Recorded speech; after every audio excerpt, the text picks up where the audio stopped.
CNN's Jessica Schneider met two women working to change the system. It's a dream come true. Pam Wynn spent 5 years in prison for bank and healthcare fraud. Oh, and I'm Democrat, but I'm voting for you all the time. Never imagining she'd be lobbying members of Congress in the years after her release in 2013.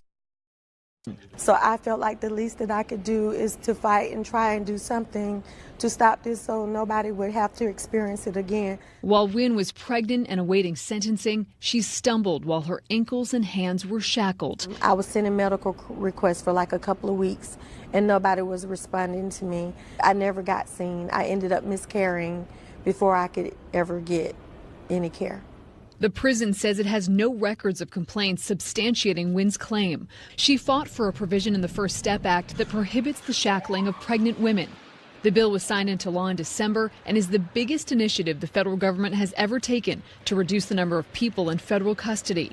Among other provisions, it shortens mandatory minimum sentences for nonviolent drug offenses and eases the 3 strikes rule to impose a mandatory 25-year sentence instead of life. Wynn shared her story with Republican Congressman Doug Collins, who co-sponsored the bill. As we started this, we started getting calls from all over the country and letters from inmates and everything to say this is what my story is. The First Step Act has already led to the release of nearly 650 federal inmates, including April Johnson. Thank you for signing the bill.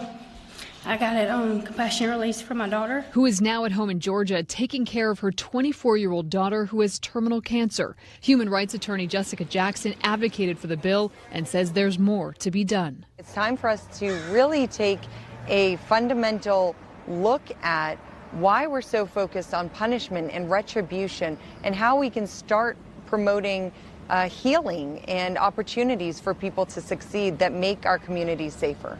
Lawmakers say plans are already in the works for a Second Step Act. Jessica Schneider, CNN, Atlanta.